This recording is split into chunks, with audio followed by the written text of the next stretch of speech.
Introduce my colleague, Julie Morrison. Some will already have spoken to Julie today. Julie's Health and Safety from Greater Manchester FRS Service and Greater Manchester Combined Authority, because we're something different now. Me, from Fire Manchester Service, Ben Levy. A couple of titles up there, they mean nothing to anybody in the room, but basically, I've got everything ops apart from training and policy. So anything else you can think of, buying stuff, buying VA, buying vehicles, ops assurance, got a few borrows under my belt. And I've got a few things to deal with for a number of weeks, and then we're all moving around again. So I've also got quite a background in ops assurance for many, many years really, as has Greater Manchester FRS Service. We're quite mature in a way in ops assurance, although we've not always called it like that, and I'll share some of that journey with you today. Just give you an idea of what we look like at the minute, and the maturity comes from this really. So at the top, we respond at the minute to the top of a tree there, which is the Director of Emergency Response. We're going to change that because, I'm quite open here, we're just starting some quite significant changes.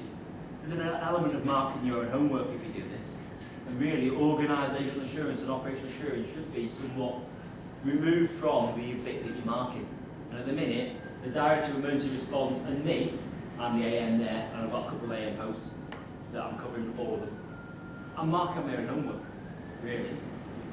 Ops assurance teams are out there marking, so is the kit good enough, are the people good enough, are the policies, are the programmes good enough, you know, is the response good enough? It all sits under me anyway, and I've got my team of a GM and 4 SMs in the middle going out doing this.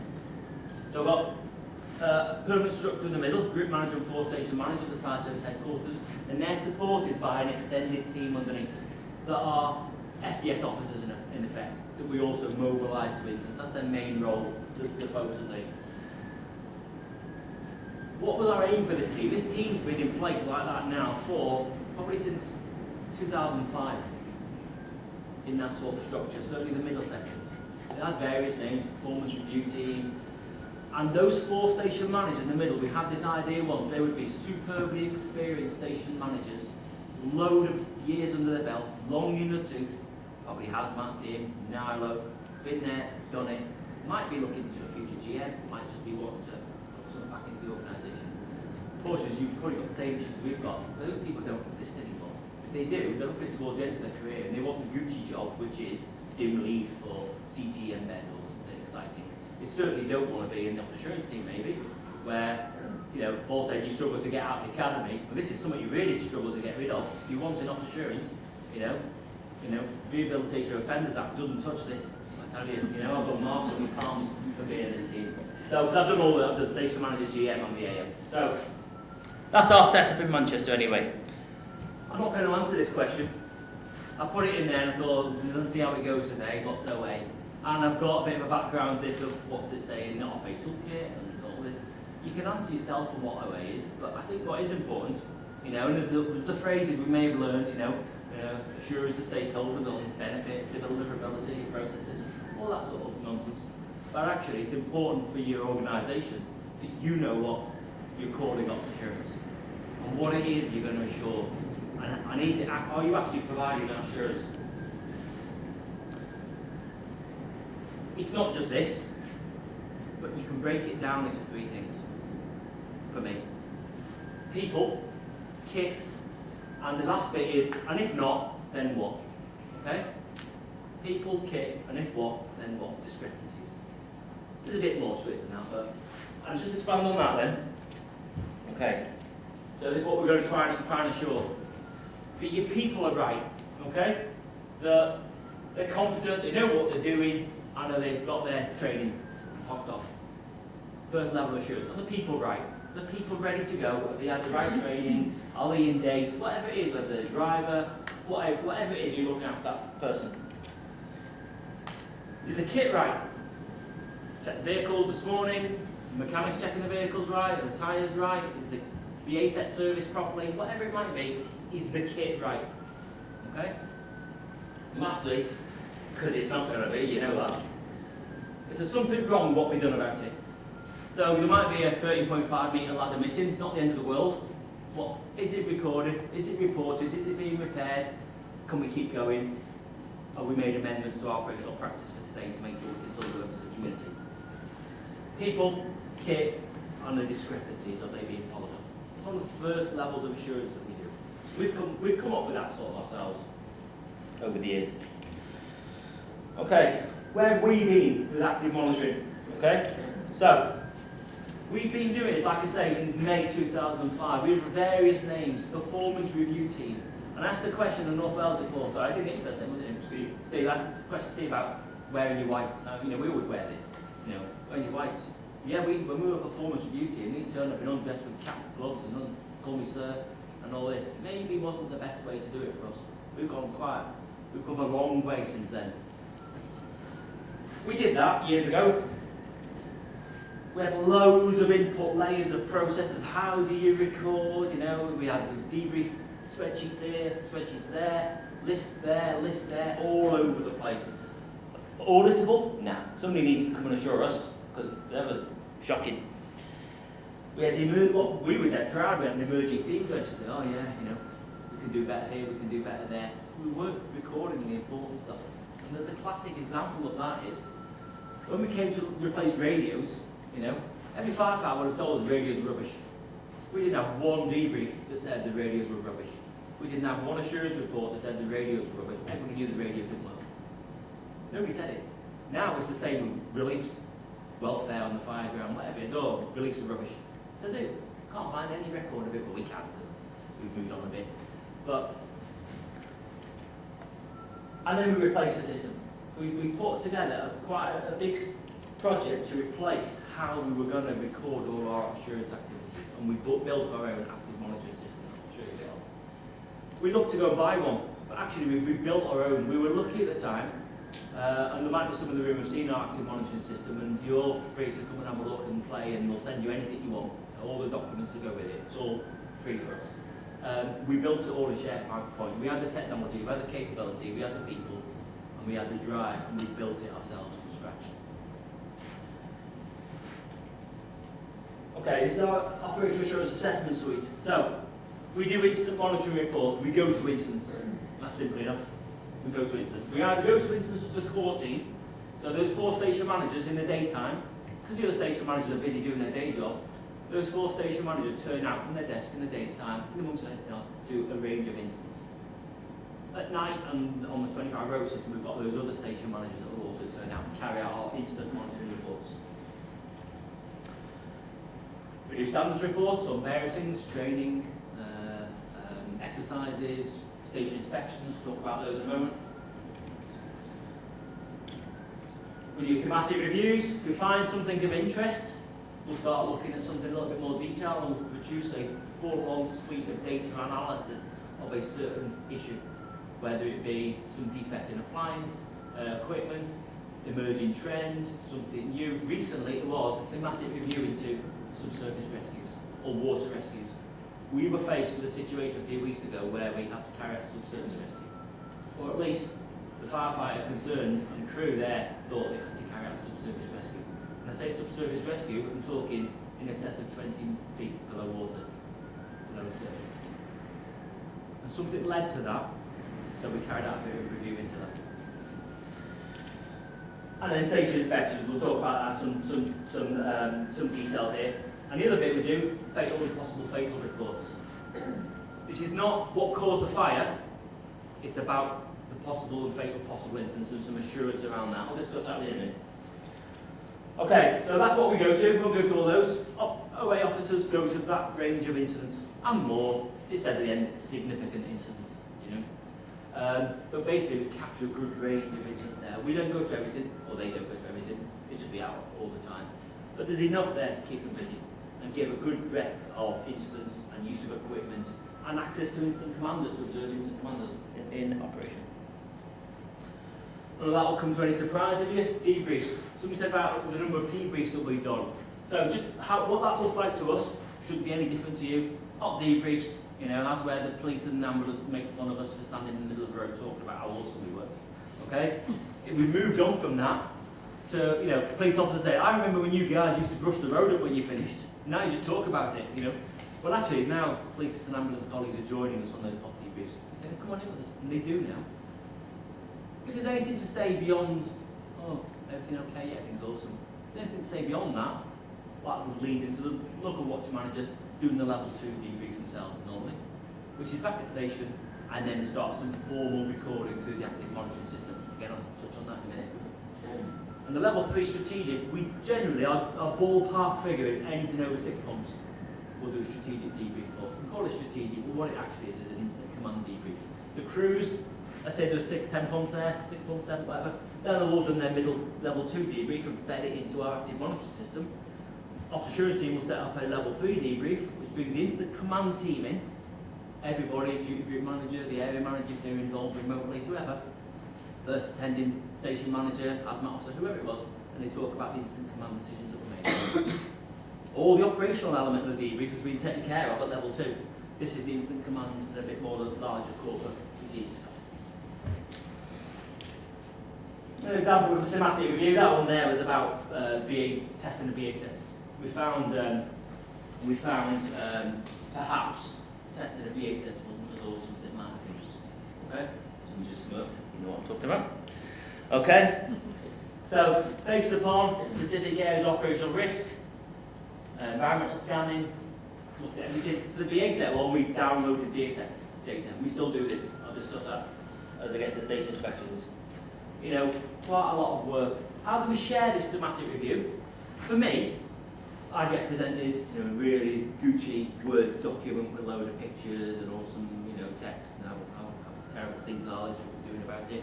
But the crews, they're not interested in that. What they get is a nice, shiny presentation. That's the front page of a presentation there that leads to all the learning, you know, about testing the BA sets, what can go wrong, what can't go wrong, what did we find, what we're doing about it, what should you do about it, and how we're going to monitor it going forward. And for that example, that's still going on, that's 2015, it's still going on now about how we address some issues around testing the BA sets. Okay, station inspections, big for us. When we started station inspections, we've got 41 fire stations, just to give a picture. 41 fire stations, there's 55 fire engines on the run today, 1,257 firefighters spread across. And our plan was, when we started station inspection, which was probably about the third iteration of what we now know as station inspection. We used to go and do thematic reviews, turn up, undress uniform, right, you didn't know we were coming, well we're here now. We moved on to station inspections where the ops assurance team made an invite, took and did the station inspection with the station manager in charge of the station.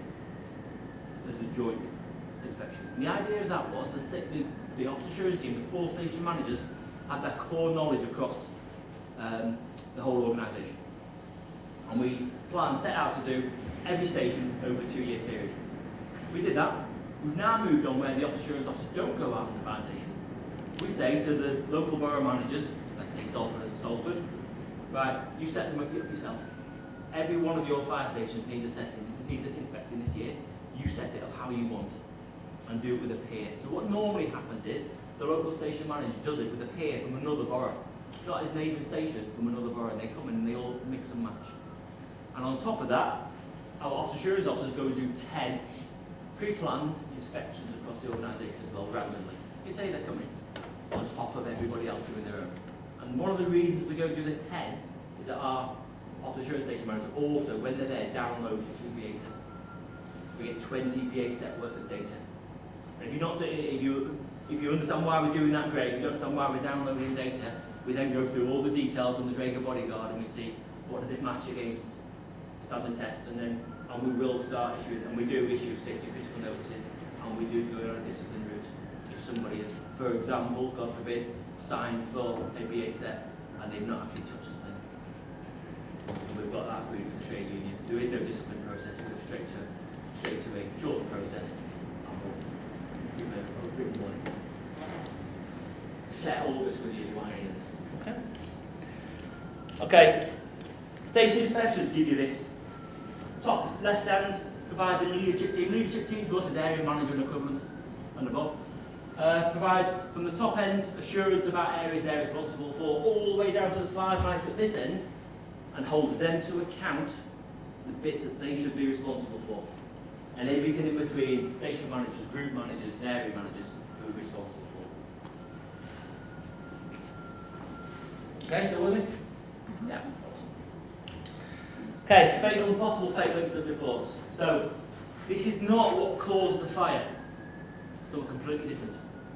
This provides, within a matter of hours, when I say hours, I mean 2 hours, the house. But what we did looked right.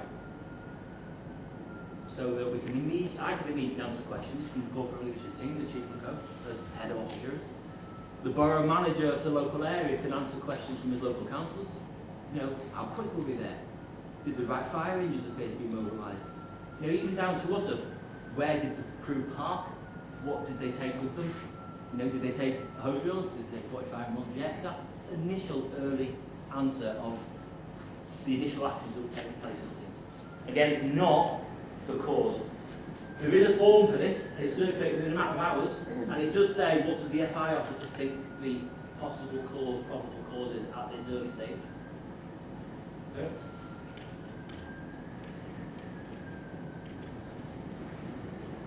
So the actions taken by the crews. It also, second bullet point, looks at what we did previously at that house and assures us against that, so the prevention is taken care of. And then also the post-incident activities, what are we going to do and what have we done. So there's 2 forms, an immediate form and one a couple of days later. Good example of this, some might know it was national news. We had a fire, we call it Jackson Street. You mentioned the fire, 4 children died in a house fire, 9th of December, a couple of years ago. So it's a good example. You know, within hours we knew whether or not we'd been to that house. There was a lot of conversations about the police may have been to this house a few hours before. This was a veteran woman of a house, so you will know. Within, you know, less than hours, we know whether we've been there, when we went there, what we said to the occupier. We collected all the information. What did we do? How long did it take us to get there? And separate from the investigation process. It's assurance, different thing. How do we learn all this? So that is, it doesn't make much sense here. It's a bit of it's a snap from the front of our active monitoring system, just to show you some of the idea of the buttons. Not going to go into details, I'll spend a whole day on this. This is what we built. Active monitoring system. These are buttons. I can do a debrief.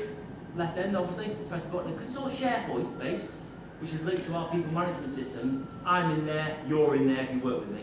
Okay, so I can find who's who and everything. New report, it says SMs only. Actually, anybody can get on it. That's because a lot of our crews started trying to write reports when they should have been writing debriefs. What a debrief allows them to do is put an incident number in and say, was it an incident, or was it a training event, or was it something else, and provide their instant debrief. And I'll show you how that comes out. Reports are, I can do a report, it's drop down SharePoint onto a incident, an exercise, a training event, slightly different thing, a station inspection, health and safety, you can do health and safety inspections, youth engagement teams can do their youth engagement inspection for their principal trust teams, prevention audits, protection audits. We've expanded it across the organisation. MCR for us is a maintenance of competency record. And how that works for us is, you know, I've seen Ella on an incident, she's come out with me, and then she says, you know, Ben, can I have an MCR? Because she needs to collect it for her evidence of, you know, have a certain number per year. Yeah, absolutely. It's up to me as a supervising officer to start that off. Rather, I start it off in here, it goes to her, she fills in her reflective log, blah, blah, blah, all these areas of learning, and it all gets recorded. If you can see now, if a crew have done a debrief, and the op assurance officer have done an instant report, and Ella's done her MCR, you see the wealth of information that's being built up against that one incident number. I can look at one incident number and find all the crew debriefs, all the 6 various officers that went there, all got their MCRs against that one incident, and all the learning themes that come out the other end of it, all in one place now. And then the dashboard allows me to look at some detail and everything. A bit of a summary of the detail is, I've got a picture in a minute. Principles of it, we report by exception. We do not say everything was awesome. And fill a load like, yeah, that was ace, that was ace, that was ace, that was ace. If it's not worth, if we're not going to say it, if it's outstanding, that's something different. But if, you know, if the person was supposed to do it and they did it, great, we don't go out of our way to celebrate that. Okay? The basics break down to people issues and process issues. There are themes. I'll show you an idea of the themes in a minute. Ratings. When somebody puts in an area for learning, they rate it. Safety critical, Area for learning or good practice. How good we mean outstanding. And then it needs, there's time limits on these. The safety criticals have to be closed within 10 days, and the other two, 30 days. If they're not closed in 10 days, and an alert and an alarm comes up, you can extend it, but the operations team certainly keep an eye on safety criticals. Crews think if they put safety criticals, they get a response answer quickly. So we do have the ability to change it and feedback and say, it's not safety critical, that. It is what it is, and we'll put it in the area for learning. And it just allows a bit of a longer response. We can do surveys in the active monitoring system. So a good example for us is we've got a live survey. They're there all the time for the use of the ultra-high pressure cold component.